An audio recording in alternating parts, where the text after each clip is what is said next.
Hi hello welcome to our special. ഇന്ന് നമ്മളിവിടെ ഒരു ചക്കപ്പുഴുക്കാണ് ഉണ്ടാക്കുന്നത്. അതിന് വേണ്ടിയിട്ട് ഞാൻ ഫ്രോസൺ ചക്കയാണ് എടുത്തിരിക്കുന്നത്. നമുക്കിപ്പോൾ ഇവിടെ അവൈലബിൾ ആയിട്ടുള്ളത് ഫ്രോസൺ ചക്കയാണ്. അപ്പോൾ ഞാനത് ചെറുതായിട്ട് ഒന്ന് അരിഞ്ഞ് ഒന്ന് കഴുകി വൃത്തിയാക്കി എടുത്തിട്ടുണ്ട്. ഇതിലേക്ക് ആവശ്യത്തിനുള്ള ഉപ്പ്, കുറച്ച് മഞ്ഞൾപ്പൊടി ഇതെല്ലാം ചേർത്തൊന്ന് മിക്സ് ചെയ്തിട്ട് കുറച്ച് വെള്ളവും ചേർത്തിട്ട് ഒന്ന് വേവിക്കാൻ വേണ്ടിയിട്ട് വെക്കുകയാണ്. ഫ്രോസൺ ചക്കയാണ്, നമ്മൾ ഒരുപാട് നേരമൊന്നും എടുക്കില്ല, വേവാൻ പെട്ടെന്ന് തന്നെ വേവുന്നതാണ്.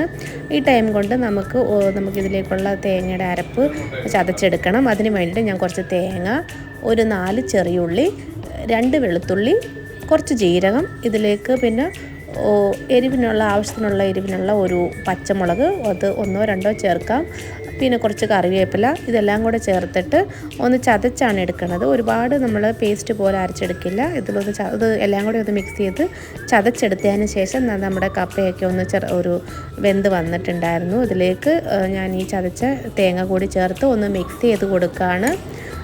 പിന്നെ ഉപ്പ് വേണമെന്നുണ്ടെങ്കിൽ ഈ ഒരു സമയത്ത് ഒന്നുകൂടി നോക്കിയിട്ട് ഇട്ട് കൊടുക്കാവുന്നതാണ്. അപ്പോൾ എല്ലാം നന്നായിട്ട് വന്നിട്ടുണ്ട് നമ്മൾ ചക്കപ്പുഴുക്ക്.